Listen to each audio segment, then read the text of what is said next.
माध्यम से जानना चाहता हूं कि डिजिटल इंडिया करते करते साइबर क्राइम, साइबर लूट और डिजिटल अरेस्ट कितना बढ़ गया है।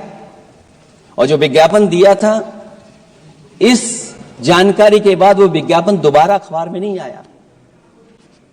वो विज्ञापन की तस्वीर मैं नहीं दिखा सकता हूं। मैं समझता हूं माननीय मंत्री जी उस विज्ञापन को जानते होंगे और देखा होगा उन्होंने।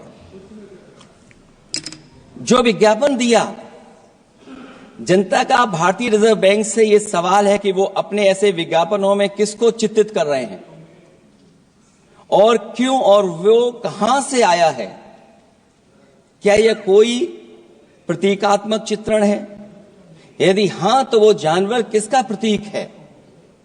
क्या उस सिस्टम का जिसके कंधे पर स्वच्छ और सुरक्षित बैंकिंग की नैतिक जिम्मेदारी है, या उस मंत्रालय का जिसको सुरक्षित बैंकिंग का दायित्व निभाना चाहिए? अगर ये चित्रण जनता को दिखाना चाह रहा है कि ये बहुत ही अनैतिक भी है, जनता इसके लिए मानहानि का दावा भी कर सकती है। अगर आरबीआई यही दिखाना चाह रहा है, तो आप अपने खाता धारकों के प्रति बैंक का ऐसा नकारात्मक रवैया न केवल आपत्तिजनक है, बल्कि घोर निंदनीय भी है।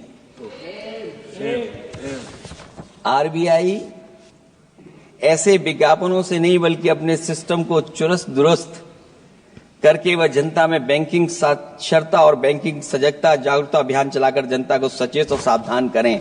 उसी के बाद मैं समझता हूं, जब भी हम लोग मोबाइल खोलते हैं, कोई ना कोई आवाज सुनाई देती है उसके अंदर। क्या सभापति महोदय, डिजिटल अरेस्ट के माध्यम से लाखों लाख रुपया नहीं लूटा जा रहा है?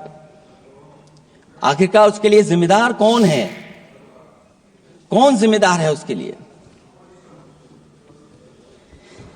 जो बजट दिया है, जो बजट में बातें निकल करके आ रही हैं, बजट में पीडीए के उत्थान के लिए कुछ भी नहीं है सभापति महोदय। आसपास पहुंच गई है। न केवल जीडीपी, बल्कि आज अगर हम 87 रुपए लेकर के ही $1 ले सकते हैं। कभी डॉलर को नीचे गिरने की कहानी कहीं किसी से जोड़ दी गई थी। आज सोचिए कितने रुपए हम इकट्ठे करते हैं, तब जाकर के हमें $1 मिलता है। क्या सरकार के पास इसका कोई जवाब है? इस ग्रोथ रेट के कम होने का कारण, जो सभापति महोदय मुझे समझ में आता है, वो इन्वेस्टमेंट की कमी और कंजप्शन की कमी है। ये देश की आर्थिक विकास की स्थिति पर प्रश्न चिन्ह लगाता है।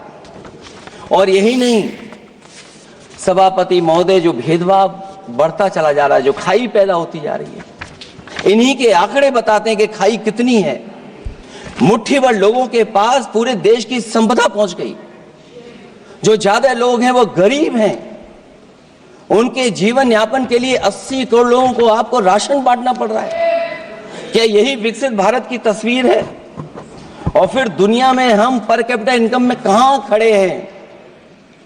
अगर हम केवल सरकार से, सभापति महोदय, आपके माध्यम से जानना चाहें कि जिन परिवारों को आप राशन दे रहे हैं, उन परिवारों की पर कैपिटा इनकम क्या है?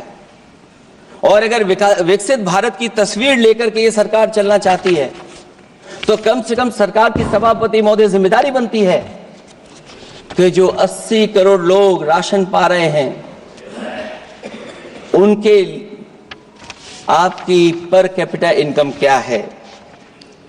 एक बहुत प्रिय काम सरकार का है, इतना प्रिय है कि उसका नाम बदल करके इज्जत घर कर दिया गया। मुझे याद है कि एक छत्तीसगढ़ में बुजुर्ग मां, जिसने बकरी बेच करके अपना शौचालय बनाया था, और बकरी बेचने के बाद शौचालय जब बनाया, तो देश के प्रधानमंत्री जी ने उनका सम्मान किया। आखिरकार सवाल यह है कि बकरी उसे क्यों बेचनी पड़ गई? इसका मतलब यह है कि आपकी जो बनाई हुई स्कीम है वो जमीन पर नहीं पहुंच रही है। उसके लिए पर्याप्त पैसा नहीं पहुंच पा रहा है। आखिरकार पैसा क्यों नहीं पहुंचा, ये तो सरकार की जिम्मेदारी है। और फिर सभापति महोदय जो शौचालय बनाए हैं उनमें पानी किसी में नहीं पहुंचता, क्या यही विकसित भारत की तस्वीर बनेगी? वैसे तो सभापति महोदय हम लोग डबल इंजन बहुत सुनते थे, और अब इस बजट में 2 इंजन और बढ़ गए हैं। सभापति महोदय, ये 4 इंजन वाला है बजट। 4 इंजन। लगता तो ऐसा है कि ये एक के बाद एक इंजन खराब हो गया होगा, इसीलिए इन्हें 4 इंजन लगाने पड़े हैं। ये जनता को धोखा दे रहे हैं 4 इंजन की बात कर करके। क्योंकि जब उत्तर प्रदेश को देखते हैं तो वहां पर जो डबल इंजन की सरकार चल रही है वो डबल ब्लंडर कर रही है।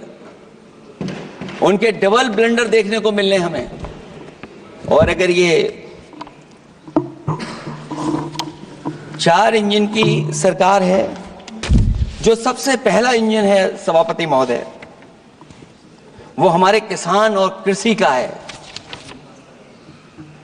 10 साल गुजरने के बाद भी और इतने बजट आने के बाद भी आज तक किसानों की आय दोगुनी नहीं हुई।